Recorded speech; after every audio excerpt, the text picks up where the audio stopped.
பாரதி காதலியே கண்ணம்மா கண்ணம்மா, தீராத காதல் நீயே செல்லம்மா செல்லம்மா, கண்ணம்மா கண்ணம்மா, என் வாழின் அர்த்தம் நீ அம்மா.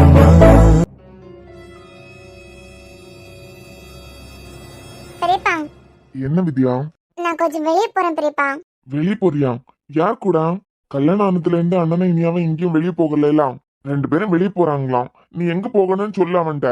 அங்கேயே ஒன்னு கொண்டு விட்டுட்டு அப்படியே அவங்க போவாங்கலாம். இல்ல பெரியப்பா, நான் ஆதி சார் கூட தான் போறேன். அதான் காலேஜ் எல்லாம் முடிஞ்சிட்டலாம். இனிமே எங்க போறேன்? அது ஒண்ணும் இல்ல பெரியமா, இன்னைக்கு நான் யூனிவர்சிட்டி ரேங்க் வாங்கியிருக்கேன்னு அதுக்கு முக்கியமான காரணம் ஆதி சார் தான். அந்த புக்குக்கு சேர்த்து ட்ரீட் இல்லையான்னு கேட்டாரு. நான் தான் ஒரு சேஞ்சுக்கு நீங்க ட்ரீட் வச்சிருங்கன்னு சொல்லிட்டேன். பக்கத்துல ஏதாவது ஷாப்புக்கு தான் போறோம். போலாம் இல்ல பெரியப்பா? அண்ணன் கிட்ட சொல்றதுக்கு போனேன், அங்க ரூம் பூட்டி இருந்து. சரி தொந்தரவு பண்ண வேண்டாம்னு தான் உங்ககிட்ட கேக்குறேன். சரி வித்யா, பார்த்து பத்திரமா போயிட்டு வா. எப்ப வருவ? சீக்கிரமா வந்துடுவேன் பெரியப்பா. அண்ணன் இனியாவை கூட்டு வெளியே போனாலும் அவனும் சீக்கிரம் வந்துருவான். இன்னைக்கு மதியத்துக்கு மேல காலேஜுக்கு போனேன்னு சொல்லிட்டே இருந்தான். அதான் பெரியப்பா, ரிசல்ட் வந்துட்டுலாம் இனி அட்மிஷன் கன்ஃபார்ம் பண்ணணும்ல. சரிம்மா. நான் திவ்யாவையும் கூட்டு பாக்குறேன். போன வாரத்துல இருந்து வெளியே எங்கேயாவது போனா நல்லா இருக்குன்னு சொல்லிட்டே இருந்தா. வந்தாலும் அவளையும் கூட்டு போறேன் பெரியப்பா. சரிம்மா, பார்த்து பத்திரமா போயிட்டு வா. சரி தமிழ், நான் கொஞ்சம் வெளியே போயிட்டு வரேன். என்னங்க என்ன? அவ சொன்னதும் சரின்னு தலையாட்டிட்டீங்க. நானும் தான் ஒரு தடவை பஸ் எல்லாம் விட்டு போயிட்டுன்னு அவர் கூட அனுப்பியிருக்கேன். அப்போ அவ படிச்சுட்டு இருந்தா, இப்பதான் படிப்பு முடிச்சிட்டால. தமிழ், தப்பு பண்ற பிள்ளைங்க கேட்டுட்டு போக மாட்டாங்க. என் ஃப்ரெண்ட்ஸை பார்க்க போறேன்னு சொல்லிட்டு நமக்கு தெரியாம கூட அவ ஆதி கூட வெளியே போயிட்டு வந்திருக்கலாம் இல்லையா? உன்கிட்ட சொல்றதுக்கு வந்தான்னா கதவுலாம் பூட்டி இருந்து அதான் சொல்ல முடியல. சரி போயிட்டு வந்து சொல்லிக்கலாம்னு நினைச்சேன்னு மாட்டினதுக்கு அப்புறம் சொல்லணும்னு அவன் நினைக்கல. அவனை தொந்தரவு பண்ண வேண்டாம்னு நம்ம கிட்ட வந்து சொல்லிட்டு தானே போறான். அதுவும் இல்லாம அவ ஒத்தையில போறதுக்கு ஆசைப்படல. திவ்யாவையும் கூப்பிட்டு பாக்குறேன்னு தானே சொல்லியிருக்கா. சரி ஏதோ சொல்றீங்க. வாயண்டி, வீட்ல சும்மா தானே இருக்கேன். இங்க பாரு, இந்த டியூஷன் சார் ஸ்கூல்ல பாடம் எடுக்கிறவங்க இவங்க கூட எல்லாம் எங்கேயும் வெளியே போக கூடாது. நான் எத்தனை பேரை பார்த்துட்டேன்னு தெரியுமா? டூர்ல மட்டும் நல்லா என்ஜாய் பண்ணலாம், நல்லா குதிச்சு குதிச்சு விளையாடினலாம். பஸ்ல என்ன மாட்டம் போட்ட, தண்ணியில என்ன மாட்டம் போட்டேன், படிக்கணும்னா மட்டும் வலிக்குதா அப்படின்னு எல்லாம் படிக்கும்போது கேட்பாவ. இதுதான் இந்த சார் இந்த டீச்சர்ஸ் எல்லாம் பண்றது. இப்ப நான் அவர் கூட வெளியே வந்து கொஞ்சமா சிரிச்சியா ஏதாவது ஆக்டிவா இருந்தா போதும். அதுக்கப்புறம் படிக்காம உட்கார்ந்து இருக்கும் போது கேட்பாரு, வெளியே போனா மட்டும் நல்லா என்ஜாய் பண்றலாம், வெளியே போனா மட்டும் நல்லா துள்ளி குதிச்சு விளையாடுறலாம், படிக்க புக்க திறந்தா மட்டும் படிக்க முடியலையான்னு கேட்பாரு. இதெல்லாம் எனக்கு தேவையா? நீயே சொல்லு. எடி உண்மையை சொல்லு. நீ இப்ப சொன்னதெல்லாம் ஸ்கூல்ல ஒன்னு திட்டி இருக்க மாதிரி இருக்குது. டீச்சர்ஸ் டூர்லாம் போனா நல்லா என்ஜாய் பண்றலாம், படிக்க உட்கார்ந்தா மட்டும் படிக்க மாட்டேங்கிறேன்னு ஏதோ ஸ்டாஃப் உன்கிட்ட சொல்லி இருக்காங்க ஸ்கூல்ல. உண்மையை சொல்லிட்டி? அப்படி உண்மையை சொல்லி தானே திட்டினாங்க. ஏன்டி நல்லா படிக்கிற பிள்ளை. யாரு நீ? ஆமா. சரி அப்பவா போலாம். நான் வரலங்கிறேன்லாம். நீ அண்ணா கூடயும் இல்ல பெரியப்பா கூடயும் இல்ல அருணத்தான் கூடயும், ஏன் இசையக்கோட ஹஸ்பண்ட் இருக்கார்ல குருவத்தான், இப்படி யார் கூட போனாலும் கூப்பிட்டு நான் கண்டிப்பா வரேன். ஆனா டியூஷன் சார் கூட மட்டும் என்ன கூப்பிடாத. சொன்னா புரிஞ்சுக்கோ வித்யா. வெளியே வந்துட்டு என்ஜாய் பண்ண முடியாம இருக்கணும். ஐயோ படிக்கும் போது எதையாவது சொல்லி திட்டிடுவாரோ, ஐயோ ஐயோன்னு உட்கார்ந்து இருக்கணும். எப்படி டி உன்னால மட்டும் இவ்வளவு யோசிக்க முடியுது? அதெல்லாம் அப்படிதான் தானா வர்றது. இங்க பாரு, ஒழுங்கா படிக்கிறியன்னா இப்படி எல்லாம் பயப்பட வேண்டாம்லான்னு மறுபடியும் அட்வைஸ் ஆரம்பிச்சிடாத. நான் நிம்மதியா படுத்து தூங்குறேன், நீ எங்கேயும் போயிட்டு வா. சரிதான், உன்னை கூப்பிட்டேன் பாத்தியா, என்ன செருப்பாலே அடிக்கணும். எப்படி இருக்கேன்? தேவதை மாதிரி இருக்க. இல்ல உங்க கூட வரும்போது ஜோடியா தானே இருக்கு. இல்லன்னு சொன்னா வேற பொண்ணு கல்யாணம் பண்ணி வச்சிருவியா? ஏன் நான் உங்களுக்கு போதாதா? இல்ல குல்ஃபி, நீ தானே கேட்டேன். ஜோடியா இருக்க மாதிரி இருக்கான்னு கேட்டலாம். அதான் இல்லன்னு சொன்னா வேற பொண்ணு கல்யாணம் பண்ணி வச்சிருவியான்னு கேட்டேன். வேற யாராவது நினைப்பு உங்களுக்குள்ள வந்துன்னு வச்சுக்கோங்க. அந்த நல்லா நார்மல் வைஸ் கிடையாது. ஆமா குல்ஃபி, நீ எனக்கு ஸ்பெஷல் தான். ஐயே அப்படிலாம் இல்ல. இந்த பேப்பர்ல எல்லாம் நிறைய நியூஸ் படிச்சிருக்கால, ஹஸ்பண்ட் வந்து ஒய்ஃபுக்கு துரோகம் பண்ணிட்டாங்க அப்படின்னு. அந்த மாதிரி எல்லாம் என் லைஃப்ல நடந்துச்சுன்னு வச்சுக்கோங்க, நல்லா அழுதுட்டு ஐயோ அம்மான்னு சொல்லிட்டு அம்மா வீட்டுக்கு எல்லாம் போவேன்னு நினைச்சிட்டு இருக்காருங்க. அப்ப போக மாட்டியா? அதான் சொல்றேன்ல, நல்லா ஐயோ அம்மான்னு அழுதுட்டு இந்த ஆள்கிட்ட இருந்து எனக்கு விடுதலை கிடைச்சா போதும்லாம் நினைக்க மாட்டேன். மவனை கொலை பண்ணிட்டு தான் மறு வேலையை பார்ப்பேன். கொலையா? ஆமா. சேச்சா, ஏன் குல்ஃபி அப்படி எல்லாம் பண்ணாது. ஏன் பண்ண மாட்டேன்? என் குல்ஃபிக்கு அன்பா அரவணைச்சு போக தான் தெரியும். நீ சொல்றதெல்லாம் வேற பொண்ணுங்க குல்ஃபி, வேற ஒய்ஃப் எல்லாம் அப்படி இருப்பாங்களா இருக்கும். ஆனா என் குல்ஃபிக்கு அன்பா அரவணைச்சு போக மட்டும்தான் தெரியும். அன்பா? அன்பு இந்த இனியாக்கு அன்பா நடந்துக்கவும் தெரியும், தலைக்கெல்லாம் கட்டி தொங்க விடவும் தெரியும். அப்புறம் இப்பெல்லாம் நான் நிறைய கிரைம் ஸ்டோரி பார்க்க ஆரம்பிச்சிருக்கேன். கிரைம் ஸ்டோரியா? லூசு என்னடி வளர்ற? அதான் அன்பு சொல்றேன்ல, நீங்க ரிலேஷன்ஷிப்ல மட்டும் இல்ல, நினைப்பிலே வேற ஏதாவது பொண்ணு கொண்டு வந்துட்டீங்கன்னு வச்சுக்கோங்க, நான்லாம் அழுதுட்டு டிவோர்ஸ் வாங்கிட்டுலாம் போவேன்னு நினைக்காதுங்க, தலைக்கெல்லாம் கட்டி தொங்க விட்டு தான் போவேன். சேச்சா, என் குல்ஃபி அப்படி எல்லாம் பண்ணாது, எனக்கு தெரியும். ஓ, அப்புறம்? சத்தியமா என் குல்ஃபி அப்படி எல்லாம் பண்ணாது. என் குல்ஃபி எனக்கு அப்படி ஏதாவது கான்டாக்ட் இருந்தாலும் ஏதாவது வழி யோசிச்சு எங்க 2 பேரையும் சேர்த்து வச்சிரும். அதனால நீ ஏதாவது பேசணுங்கிறதுக்காக என் குல்ஃபி எல்லாம் தப்பு தப்பா பேசாதான், அது மனசை பத்தி எனக்கு தெரியும். அப்போ என்ன தவிர உங்களுக்கு வேற ஏதாவது பொண்ணு பிடிச்சிருந்தாலும் நானே தாத்தா கிட்ட பேசி, அதாவது இந்த டிவி சீரியல் எல்லாம் நடக்கும்ல அந்த மாதிரி, என் புருஷன் சந்தோஷம் தான் தாத்தா எனக்கு முக்கியம், என் புருஷன் ஆசைப்பட்ட பொண்ணு கூடயே சேர்த்து வச்சிருங்க தாத்தா, நான் எங்கேயாவது கண்காணாத இடத்துக்கு போய் பொழைச்சுக்குவேன் தாத்தா. இப்படி எல்லாம் டிவி சீரியல்ல வர மாதிரி பஞ்ச் டயலாக் விட்டுட்டு போவேன்னு நினைச்சீங்களா? என் குல்ஃபி எனக்குன்னா என்ன வேணாலும் பண்ணுவா. இதுல பொண்ணு என்ன, 10 பொண்ணே எனக்கு பிடிச்சிருந்தாலும் 10 பொண்ணு எனக்கு கல்யாணம் பண்ணி வைக்கிறதுக்கு தான் பாப்பா. மொன்னு இங்க பாருங்க அன்பு, நான் காலேஜ் படிக்கும் போதே என் ஃப்ரெண்ட்ஸுங்க கிட்ட எல்லாம் கதை கேட்டிருக்கேன். லவ் பண்ணுவாங்க, ஆனா லவ் பண்ற பொண்ணை பக்கத்துல வச்சுட்டு பொண்ணு வேற பையனை சைட் அடிக்கிறதாம், பையன் வேற பொண்ணு சைட் அடிக்கிறதாம், கேட்டா ஒரே ஒரு லைஃப் தான், லைஃபை என்ஜாய் பண்ணணும்பாங்க. இது மாதிரி எல்லாம் நீங்க இருந்தீங்க, கொன்னு நோண்டி காக்காக்கு போட்டுருவேன். என்ன புரியுதா? என்னமோ சொல்ற குல்ஃபி, புரிய மாதிரி தான் இருக்கு. சரி பார்க்கலாம். அப்படியே எனக்கு ஏதாவது கனெக்ட் ஆனாலும் எனக்காக நீ இருக்கிறது வரைக்கும் நோ டென்ஷன். கரெக்ட் தானே குல்ஃபி? போயிருவியாடா என்ன விட்டுட்டு?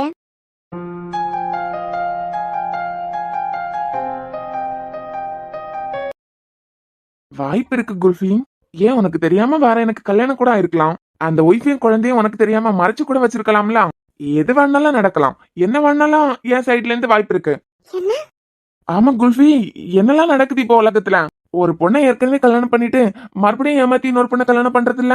உனக்கு தெரியாம எனக்கு ஏதாவது ஃபேமிலி இருந்தாலும் நீ என்ன கொலை பண்ணவா போற? மன்னிச்சு குருநாதான் ஏத்துக்க தானே போற. ஏய் ஃப்ராடு, நீங்க சொல்றத பார்த்தா நிஜமாலுமே ஒரு ஃபேமிலி எனக்கு தெரியாம செட் பண்ணி வச்சிருக்கீங்க போலலாம் இருக்கு. ஆமா, ஃபேமிலி செட் பண்ணி வச்சிருக்கேன். இவதான் வந்து பிரசவம் பார்த்தா. போவியா? மனுஷனுக்கு ஒண்ணு மேய்க்கிறதுக்கே கஷ்டமா இருக்கு. ஓய் குல்ஃபி, இந்த உலகமே அழிஞ்சாலும் நான் உன்னை விட்டு போக மாட்டேன். போக மாட்டீங்கதான். அப்படியே ஏதாவது நடந்தாலும் இந்த இனியா டிவி சீரியல்ல வர ஹீரோயின் மாதிரி முடிவெடுப்பான்னு மட்டும் நினைச்சிடாதுங்க, தொங்க விட்டுட்டு தான் மறுவேலையே பாப்பா. என் பொண்டாட்டி ராட்சசி தான், எனக்கு தெரியும். ஏய் சரி கிளம்பலாமா? ரெடி ஆயிட்டியா? இருங்க ஒரு நிமிஷம்.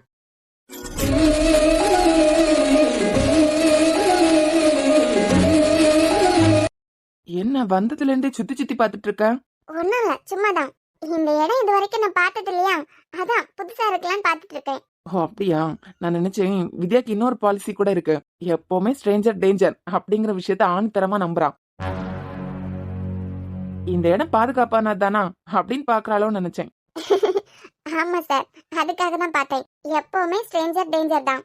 நான் எங்க வீட்டுக்குள்ள இருந்து வெளியே இறங்குறதுல இருந்து வீட்டுக்குள்ள வரது வரைக்கும் ஸ்ட்ரேஞ்சர் டேஞ்சர் இந்த விஷயம் எனக்குள்ள ஓடிட்டே தான் இருக்கும். சோ என்ன ஸ்ட்ரேஞ்சர்னு சொல்றேன்? அப்படியெல்லாம் இல்ல சார், ஒரு பொண்ணு பாதுகாப்பான ஒரு ஆண் கூட பாதுகாப்பா இருக்கலாம், ஆனா ஒரு பொண்ணு ஒரு பையன் கூட வந்தாலும் சுத்தி இருக்கிறவங்களாலே பாதுகாப்பு கிடைக்கும்லாம் இல்லையே. நீங்க பெரியவங்க தானே, உங்களுக்கு தெரியாம இருக்காது. ஏன்னா அந்த இஷ்யூ போயிட்டு இருக்கும்போது நான் சின்ன பொண்ணு, பெரியவங்க எல்லாம் பேசிக்கிட்டாங்க, ஆனா எனக்கு என்ன கேஸ் அப்படின்னு தெரியாது. ரீசெண்டா தான் யூடியூப்ல போய் அந்த கேஸ பத்தி டீடைலா பார்த்தேன். என்ன கேஸ்? டெல்லி நிர்பயா கேஸ், ஒட்டுமொத்த இந்தியாவே அலற வச்ச கேஸ். அந்த கேஸ பார்க்கும்போது எனக்கு ஒண்ணு தோணுச்சு, எப்பவுமே ஸ்ட்ரேஞ்சர் டேஞ்சர் தான். காதலிக்கிற பையன் கூடயே வெளியே போனாலும் நம்மள சுத்தி இருக்கிற ஸ்ட்ரேஞ்சர் கிட்ட இருந்து நமக்கு பாதுகாப்பா நம்ம பாத்துக்கணும். ஒரு பொண்ணுக்கு ஒரு பையன் மேல ஆள் மனசுல ஒரு சின்ன சந்தேகம் வந்தாலும் அந்த இடத்துல இருந்து பாதுகாப்பா நழுவதான் பார்க்கணும். இன்ட்ரெஸ்டிங். ஐ திங்க் நீ பொண்ணுங்க சேஃப்டி பத்தி நிறைய விஷயம் லேர்ன் பண்ணிட்டு இருக்கன்னு நினைக்கிறேன். இருக்கலாம். பயப்படாத, கூட்டு வந்த பொண்ணை எப்படி பத்திரமா கூட்டு போனான்னு தெரியும். சரி வித்யா, உன்கிட்ட ஒரு விஷயம் கேட்கணும்னு ரொம்ப நாளா தோண்டிட்டே இருந்திருக்கு. அம்மா வீட்ல என் கூட வரதா சொல்லிட்டு தானே வந்தா? பெரியப்பா கிட்டயும் பெரியமா கிட்டயும் சொல்லிட்டு தான் வந்தேன். என்ன கேட்கணும்? Sir order please. ஒரு காஃபி, ஒரு ஃபலூடா. Okay ma'am. ஏன் இல்ல இந்த ஃபலூடால அப்படி என்னதான் இருக்கு? ஏன் அப்படி கேக்குறீங்க? இல்ல பொண்ணுங்க எல்லாருமே ஃபலூடானா உயிரை விட்டுருவீங்க போல. என்ன சார், எக்ஸ்பீரியன்ஸ் இருக்கு போல, யாரையோ கூட்டு வந்து யாருக்கோ வாங்கி கொடுத்துருக்கீங்க போல. நான் ரொம்ப க்ளோஸா பழகி இருக்கேன்னா அது 2 பொண்ணுங்க தான். ஒன்னு அனாமிகா, ஆனா எவ்வளவு ரீட் பண்ணாலும் புரியாத புதுதான் அனாமிகா மனசு. அதுக்கப்புறம் மித்ரா, அவளும் ஃபலூடானா உயிரை விட்டுருவா. அவங்க எஸ்என் காலேஜ்ல தானே ஜாயின் பண்ண போறாங்க. ஆமா, மித்ரன் பெரியம்மா எல்லாம் நாளைக்கு வராங்கல்ல, வரும்போது கூடவே வந்துருவா. ஓ சரி சரி, ஏதோ கேட்கணும்னு சொன்னீங்களே. ஆமா, பத்தியா மறந்துட்டேன். நீ உங்க அண்ணா வீட்ல எப்போல இருந்து ஸ்டே பண்ணிருக்க? சின்ன வயசுல இருந்தே இங்க தான் ஸ்டே பண்ணிருக்கோம். ஸ்கூல் லைஃபும் இங்க தான், காலேஜ் லைஃபும் பெரியமா பெரியப்பா கூட தான். இங்க இருக்கவங்க எல்லாம் பெரியம்மா ஃபேமிலி, சோ கொஞ்சம் கம்ஃபர்டபுள் இல்லாம இருக்கும்ல. அப்படிலாம் இல்ல, சின்ன வயசுலயே பழகிட்டோம்லாம். ஆனா எல்லாரும் கூட ரொம்ப கம்ஃபர்டபுளா இருக்க முடியாதுலாம். ஆனா அந்த வீட்ல எல்லாருமே நல்லவங்க. உங்க அம்மா அப்பாக்கு மறுபடியும் இந்தியா வர ஐடியா எல்லாம் இல்லையா? ஓய், உன்கிட்ட தான். தெரியல சார், இப்போதைக்கு வர மாதிரி இல்ல. என் என்கேஜ்மெண்ட்டுக்கே வரணும்னு அவங்களுக்கு ஆசை இல்ல. அவங்களை பொறுத்த வரைக்கும் வேலை வேலை வேலை, பணம் சம்பாதிக்கணும். இந்த உலகமே பணத்துல தானே சார் இருக்கு. சோ அவங்க சைட்ல அவங்க பாயிண்ட் ஆஃப் வியூல அவங்க கரெக்டா பண்றாங்கன்னு இருக்கலாம். இல்ல, இனியா கிட்ட நீ மித்ரன் வீட்ல இருக்கும்போது ஃபீல் பண்ணி பேசிட்டு இருந்த, அதான். இருக்காதா சார், போன வாரம் திவ்யாக்கு காய்ச்சல். என்னதான் பெரியமா பாத்துக்கிட்டாலும் அவ சின்ன பொண்ணு. நான் போனதுமே வித்யா எனக்கு எதுவுமே இல்ல, நான் நல்லா தான் இருக்கேன் அப்படின்னா. ஆனா அவளால எந்திரிச்சு உட்காரவே முடியல. அப்பதான் யோசிச்சேன் சார், நாங்க நிறைய விஷயம் அட்ஜஸ்ட் பண்ண ஆரம்பிச்சிட்டோம். இதே திவ்யா அம்மா அப்பா இருந்திருந்தாள்னா இந்த காய்ச்சலுக்கு என்ன மாதிரி பண்ணிருப்பா. அம்மா அப்பா பாசம் காமிக்கணும்னு எதிர்பார்த்திருப்பாலாம். அது கிடைக்காமலே போகும்போது ஒரு கட்டத்துல நம்ம வலியை கூட நம்ம தான் தாங்கிக்கணும், மத்தவங்க கிட்ட சொல்லி மத்தவங்களை கஷ்டப்படுத்த கூடாதுங்கிற ஒரு மைண்ட் செட் வந்துடும்லாம். என்னதான் பாத்துக்கிட்டாலும் அம்மா அப்பாவா இருந்தா அவ மைண்ட் வேற மாதிரி தானே இருக்கும். திவ்யாவை பத்தி யோசிக்கிறேன். அப்போ நீ என்ன விடுங்க சார், நான்லாம் பெரிய பொண்ணு ஆயிட்டேன்லாம், பழகிடுச்சு. எல்லாருக்கும் ஸ்கூல் போகும்போது ஜடை போட்டு விடுறது யாரு? தலையெல்லாம் சீவி ஜடை போடுறது அவங்க அம்மாவா தானே இருக்கும். மேபி அம்மா இல்லைன்னா வேற யாராவது பாத்துப்பாங்க. ஆனா இங்க 2 பேருக்கும் ஜடை போட்டு விடுறது யார் தெரியுமா? இசி அக்கா இல்லைன்னா இனியாதான். இசி அக்காங்கிறதுனால அவ ஒரு மாதிரியும், இனியா அண்ணனோட அத்தை பொண்ணுங்கிறதுனால அவ ஒரு மாதிரியும் இல்ல. 2 பேரும் நல்லாவே பாத்துப்பாங்க. அம்மா கிட்ட சொல்லக்கூடிய எல்லா விஷயங்களையும் அண்ணா கிட்ட ஷேர் பண்ண முடியாது. பெருமா கிட்ட சொல்றதுக்கும் சில நேரம் மனசு வராது. ஆனா இனியாவும் இசையக்காவும் அப்படி கிடையாது. அம்மாட்ட சொல்ற மாதிரி அவங்க கிட்ட என்ன வேணாலும் சொல்லலாம்.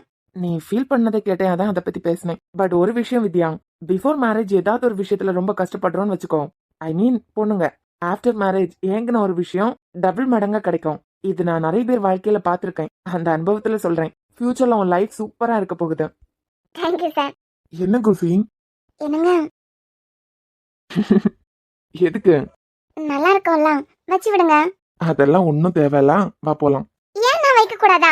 வைக்கலாம், ஆனா வேண்டாம். அதான் ஏன்? என்ன நீ ஏன் இரு, யாருக்காகவும் எதுக்காகவும் உன்னை மாத்திக்க வேண்டாம். அன்னைக்கே உன்கிட்ட சொல்லணும்னு நினைச்சேன்.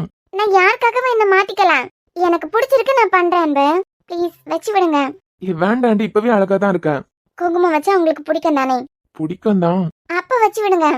இல்ல குல்ஃபி, உனக்காக நான் இந்த விதத்திலே மாறவே இல்ல. எனக்காக நீ மாறிட்டே இருக்கல, அதான். என்ன எல்லாம் மாத்திட்டு என்ன சந்தோஷமா தானே வச்சிருக்கீங்க? எனக்கு பிடிச்சுதான் கேக்குறேன், நான் ஆசைப்பட்டு தான் கேக்குறேன். வச்சு விடுங்களேன். சரி. எனக்கு ஏற்கனவே பிறந்த வலிவலோ, இதயத்தை கயிறு கட்டி இழுத்த வலிவலோ, ஒளிர் சிந்தும் இரு கண்கள், உயிர் வாங்கும் சிறு இதழ்கள், என்னுள்ளே ஏதேதோ செய்கிறதே.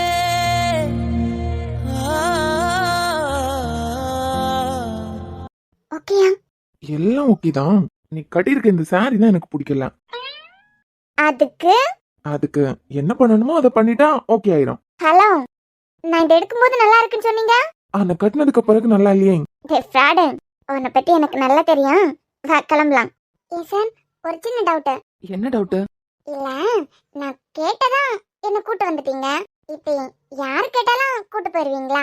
என்னடா இந்த கேள்வி நீ ஆரம்பிக்கலையேன்னு நினைச்சேன். இப்போ நான் கூப்பிட்டு நீ வந்திருந்தேன்னு வச்சுக்கோ, இதே கேள்வி ஒரு பையன் கேக்குறான். நான் கூப்பிட்டதும் வந்தியே, யார் கூப்பிட்டாலும் போயிருவியான்னு ஒரு பையன் கேக்குறான்னு வச்சுக்கோ, அவ்வளவுதான். 40 கேஸ் எங்க மேல போட்டு மகளிர் போலீஸ் ஸ்டேஷன்ல நிக்க வச்சிருவீங்க. இதை நீங்க கேட்டா நாங்க ஜாலியா எடுத்துக்கணும். என்ன? Just fun sir. ஆனா நல்லாவே தெரிஞ்சு வச்சிருக்கீங்க. இல்லையா பின்ன? நீங்க பேசுறதெல்லாம் ஜாலிக்கு, நாங்க ஏதாவது பேசினா மகளிர் போலீஸ் ஸ்டேஷன்ல நிக்கணும். ஆளப்பாரு. சரி, அதான் ஆர்டர் பண்ணிட்டேலாம், பாத்துட்டே இருந்தா என்ன அர்த்தம்? ஒரு பொண்ணு எப்படி இருக்கணுமோ அதுக்கான அர்த்தமே நீதான் வித்யா. பாதுகாப்பாவும் இருக்கணும், போல்டாவும் இருக்கணும், அதே நேரத்துல நல்ல இன்டெலிஜென்டாவும் இருக்க. உன்னை நெருங்கவும் முடியல, அதே நேரத்துல விலகவும் முடியல. தாமிரபரணி ராணி செந்தாமரமே நீ, நான் தாலி கட்ட காட்டு கிடக்க வா. அடவல்ல நட்டமலையே வாலே பத்த துறையே நான் தாலி கட்ட சம்மத சொன்னே வா வா ஓ ஜோசியத்தை பார்த்தாச்சு ஜாதகமும் சேர்ந்தாச்சு பத்திரிக்கை அடிச்சாச்சு சொந்த கால் நட்டாச்சு அச்சதையும் போட்டாச்சு அப்புறம் என்னாச்சு தாமிரபரணி ராணி செந்தாமரமே நீ நான் தாலி கட்ட காத்து கிடக்க பாபா. சார் என்ன வித்யா? உங்களுக்கு இல்ல எனக்கு வேண்டாம், நீயே சாப்பிட்டு முடிச்சிரு. அப்புறம் நான் யூனிவர்சிட்டியில ரேங்க் வாங்கினதுக்கு நீங்க தான் காரணம். ட்ரீட் தரலன்னு ஆரம்பிக்க கூடாது. சேச்சா நான் அப்படி ஆரம்பிக்க மாட்டேன். அதான் கொடுத்துட்டீங்களா என்னது? Treat sir. ஆ, அப்புறம் இன்னைக்கு நான் இவ்ளோ அச்சீவ் பண்ணிருக்கிறதுக்கு நீங்க தான் காரணம். அதான் நேத்துக்கு சொல்லிட்டியே. சொல்லிட்டேன் தான். வித்யா, எனக்கு நீ காலேஜ் விட்டு மாறுறதுதான் ரொம்ப கஷ்டமா இருக்கு. நீ வேணா இங்கேயே கண்டினியூ பண்ணு, ஒன்னும் பிரச்சனை இல்ல. என்ன ஆக போகுது, வர்றத பாத்துக்கலாம். இல்ல சார், நான் தான் சொன்னேன்ல, நான் ஒரு முடிவு எடுத்தேன்னா அதை சேஞ்ச் பண்ண மாட்டேன். அப்புறம் நீங்க கில்ட்டி எல்லாம் ஃபீல் பண்ணாதுங்க. நான் ஷரணி ரஸ்து எல்லாரும் நாங்க இருக்கிறதுனால ஜாலியா தான் இருக்க போகுது. அப்புறம் உங்க தங்கச்சி கூட அங்க தானே ஜாயின் பண்ண போறாங்க. எல்லாத்தையும் தாண்டி அதுவும் அத்தனோட காலேஜ். ஆமா வித்யா, அதான் இசை அவங்களோட ஹஸ்பண்ட் வந்திருக்காருல, அவர் காலேஜ் தானே. நீங்க வேற, அவர் சும்மா உளறிட்டு இருக்காரு. உங்ககிட்டே நான் தான் அந்த காலேஜோட சேர்மன் ஒரே பீத்தல் தான் போல. அவர் ஒரு டம்மி பீஸ். அப்போ மேடம்க்கு தெரியாது போலயே. இன்னும் எப்போ அட்மிஷன் கன்ஃபார்ம் பண்ண போறீங்க? நீங்க எனக்கு கொண்டு விடுவீங்கல்ல, ஆஃப்டர்நூன் காலேஜ் போகணும். அங்க உனக்கு இன்ட்ரெஸ்டிங்கான ஒரு விஷயம் காத்துட்டு இருக்கு. என்ன விஷயம்? நான் சொன்னா மட்டும் நம்பவா போறேன், நீ போயே தெரிஞ்சுக்கோ. அப்புறம் வித்யா, உன் காலேஜ் சேர்மன் பத்தி நான் நிறைய கேள்விப்பட்டிருக்கேன். ஆனா இப்பதான் அவரை நேர்ல பார்க்க முடிஞ்சது. நானும் காலேஜ் சேர்மன் போட்டோ வெப்சைட்ல எல்லாம் தேடி பார்த்தேன். கிடைக்கவே இல்ல. ஒரு சேர்மன் போட்டோ வெளிய விடுறதுக்கு இவ்ளோ தயங்குவாங்களா? ஏதாவது இருக்கும் வித்யா, இல்லாம சும்மா அப்படி பண்ண மாட்டாங்கல்ல. ஆனா இது வரைக்கும் அவரை பத்தின எந்த விஷயத்தையும் வெளியே விடக்கூடாதுன்னு நினைச்சவரு இப்போ அதெல்லாம் சேஞ்ச் பண்ணிருக்காருன்னு எனக்கு தோணுது. அதுக்கான காரணம் தான் தெரியல. புரியலையே. அப்புறம் அவ்வளவு ஈஸியாலாம் யாராலையும் பாத்திர முடியாது. அப்படி இருந்தவரே இப்ப வெளியெல்லாம் சுத்திட்டு திரிகிறாரு. அதுக்கான காரணம் தான் தெரியல. என்னமோ சொல்றீங்க, எனக்கு எதுவும் புரியல. அப்புறம் இன்னொன்னு, நீ ஜாயின் பண்ண போற காலேஜ் சேர்மன் வெளிய பாக்குறதுக்கு வேணா உனக்கு டம்மி பீஸா இருக்கலாம். ஆனா காலேஜுக்குள்ள போயிட்ட யாரா இருந்தாலும் அவர் எதிரில நின்னு பேசுறதுக்கு கொஞ்சம் பயப்படுவாங்க. சேர்மன் அப்படித்தானே இருப்பாங்க. நான் உனக்கு சொல்றேன், வெளிய வேணா நீ டம்மி பீஸ்ன்னு நினைக்கலாம். நான் எதுக்கு அப்படி நினைக்க போறேன்? பாட சொல்லி தரவங்கள மதிக்கணும். இது அண்ணன் நிறைய இடத்துல சொல்லி கொடுத்திருக்கான். அதனால நாங்க மதிச்சுதானே ஆகணும். அதான் வித்யா, நீ டம்மி பீஸ்ன்னு நினைக்கலாம். அந்த மனுஷன் அப்படி ஒரு இடத்துல வச்சு இவ பார்க்கவே மாட்டா போலாம். இன்னைக்கு போ, உனக்கு தெரியும். குல்ஃபி ஒன்னே ஒண்ணு. என்கிட்ட நட்டி வாங்காம நகர மாட்டீங்க போல இருக்கு. நீ கூட நகர்றேன். நீங்க கோயிலுக்கு போனோம் தானே கூப்பிட்டீங்க. ஏண்டி? போன் அது கிடக்கு. எங்க போன் ரிங் ஆகுது. விடவா போறேன், இரு யாருன்னு பாத்துட்டு. புது நம்பரா இருக்குடி, அப்புறமா கூப்பிட்டுக்கலாம். ஏற்கனவே 2 தடவை கால் வந்துட்டு திருப்பி திருப்பி கூப்பிட்டே இருக்காங்கன்னா ஏதாவது முக்கியமான விஷயமா இருக்கும். ஹலோ சார், அன்பு சார் தானே? அம்மா, நீங்க? சார், நான் உங்களோட கிளைண்ட். தெரியலையே யாருன்னு, கொஞ்சம் பேர் சொல்றீங்களா? விஷ்ணு சார், லாஸ்டா ஒரு ப்ராஜெக்ட் கூட எங்களுக்காக பண்ணி கொடுத்துருந்தீங்களே. Vishnu, sorry sir. சொல்லுங்க. உங்க பிஏ நம்பர் சேவ் பண்ணி வச்சிருந்தனா, அதான் உங்க நம்பர் தெரியல. It's okay sir. எனக்கு உங்க ஃபேமிலில எல்லாரையுமே தெரியும். உங்க தங்கச்சிக்கு ஏதாவது கல்யாணம் ஃபிக்ஸ் பண்ணிருக்கீங்களா? வித்யாவை பொண்ணு கேக்குறதுக்கு கால் பண்ணிருப்பாங்க. இல்லையே சார். ஏன்? ஆக்சுவலா அவங்க ஐஸ்கிரீம் பார்ல ஒருத்தர் கூட உட்காந்து பேசிட்டு இருக்காங்க. யார சொல்றீங்க? அதான் சார், உங்க தங்கச்சி வித்யா. ரொம்ப நேரமா பயமே இல்லாம பேசிட்டு இருக்காங்க. எனக்கு என்னமோ பாக்குறதுக்கு சந்தேகமா இருந்துச்சு. லாஸ்டா பாக்கும்போது கூட அவங்க படிச்சிட்டு இருக்கதா தானே சொன்னீங்க. மாப்பிள்ள எல்லாம் பாக்கல சார். ஆனா பையன் தெரிஞ்ச பையன் தான், சொல்லிட்டு தான் போனான். ரிலேட்டிவ் தான். ஓ அப்படியா? சரி சார், வேண்டப்பட்டவங்களாச்சே. பொம்பளை பிள்ளைங்க வாழ்க்கை ரொம்ப முக்கியம் இல்ல சார், அதான் கூப்பிட்டு சொன்னேன். Thank you sir. சொல்லிட்டு தான் போனான். ரிலேட்டிவ் தான். Okay sir. என்னங்க அன்பு? என்ன குல்ஃபி? யார் கூட போனா? சொல்லவே இல்லை என்கிட்ட நீங்க. நம்ம வீட்டுல உள்ளவங்களை தாண்டி எந்த ரிலேட்டிவ்? எனக்கு எங்கடி தெரியும்? நான் உன் கூட தானே இருக்கேன். அப்புறம் அந்த ஆள்கிட்ட ரிலேட்டிவ் தான் சொல்லிட்டு போனா அப்படி நீங்க? அப்புறம் என் தங்கச்சி எவனா ஒருத்தங்கிட்ட விட்டு கொடுக்க சொல்றியா? இரு.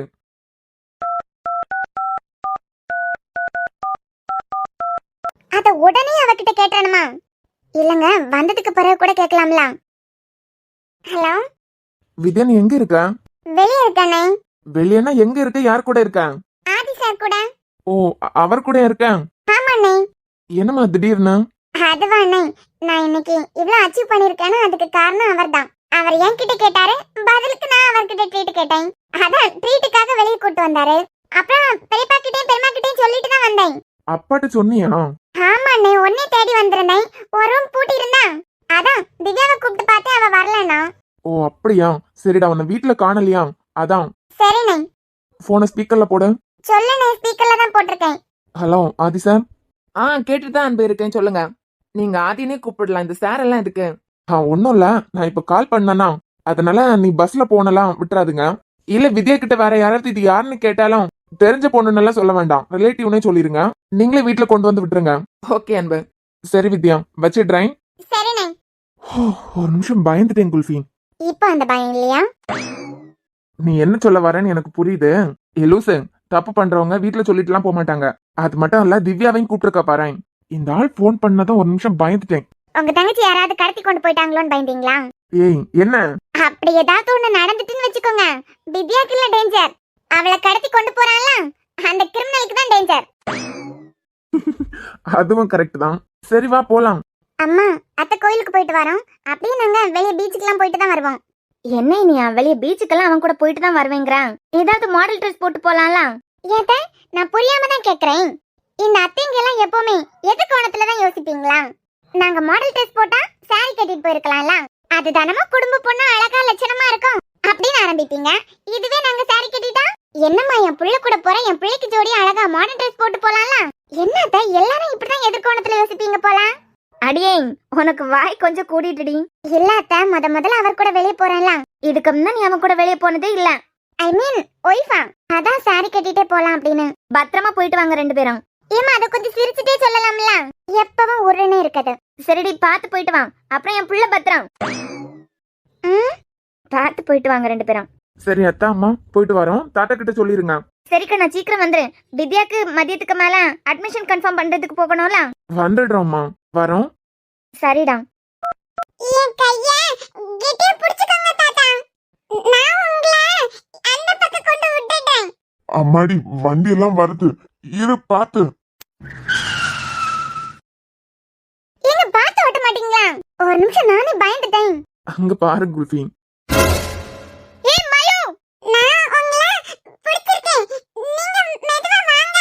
வண்டி எல்லாம் போயிட்டே இருக்குமா, இரு. ஐயோ தாத்தா, பெரியவங்க ரோடே கிராஸ் பண்ணும்போது வண்டி எல்லாம் நின்னுதான் போகும், வாங்க. அவ்வளவுதான், நீங்க இனிமே பார்த்து போவீங்களா? என்னங்க சின்ன குழந்தை ஒரு தாத்தாவை ரோட் கிராஸ் பண்ணி விடுறான். அதான் நான் பாக்குறேன். ஃபேஸ் தெரியல, ஆனா சோ பியூட்டிஃபுல்லா. குழந்தை அறிவு பாராய். ஆமா, நீங்க மட்டும் இல்லாம இன்னைக்கு வேற எவனாவது வந்திருந்தா பின்னாடி எவ்வளவு வண்டி நிக்குதுன்னு பாருங்க. நம்ம காரை நிப்பாட்டி இருக்கிறதுனால அந்த குழந்தைக்கு அந்த தாத்தாக்கு எதுவும் ஆகல. இவங்க பின்னாடி ஹார்ன் அடிச்சுட்டே இருக்காங்க, வண்டி எடுங்க. இரு குல்ஃபி, அந்த குழந்தை அந்த பக்கம் போகட்டும். அடி ஆத்தி, இன்னைக்கு நான் செத்தேன். ஏங்க அதான் அந்த குழந்தை போயிடுச்சுலாம், இனி கார் ஸ்டார்ட் பண்ணுங்க. பின்னாடி ஹார்ன் அடிச்சுட்டே இருக்காங்க பாருங்களேன்.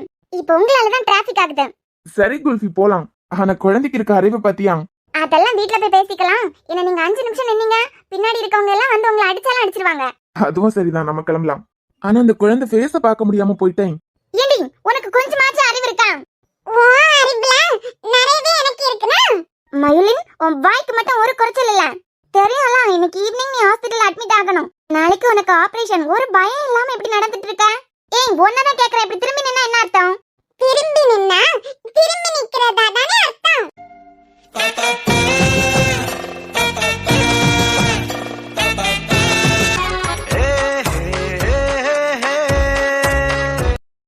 பேசுவடி, நல்லா பேசுவேன். இன்னைக்கு மட்டும் அந்த கார்காரர் நிப்பாட்டி வெயிட் பண்ணலன்னு வெச்சுக்கோ, மொத்தமா தூக்கி போட்டு போயிருப்பானுங்க. பெரியவா தானே நீ, அந்த தாத்தாவை ரோட் கிராஸ் பண்ணி விடுன்னு சொல்லும்போது நீ பேருக்கலாம்ல.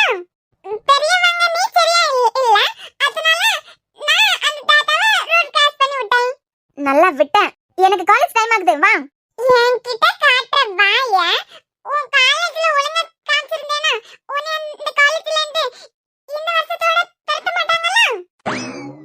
நீ வேணா பாரடி மயு, உன்கிட்ட நான் சவால் விடுறேன். இவனுங்க துரத்துனா என்ன, இதை விட நல்ல காலேஜ்ல நான் போய் ஜாயின் பண்ணலாம். என் பேர் ஜெசிகா இல்ல. ஏண்டி? ஒண்ணுல பாரு, அலமேலன்னு யோசிச்சு பார்த்தேன். ஒட்டிங்க.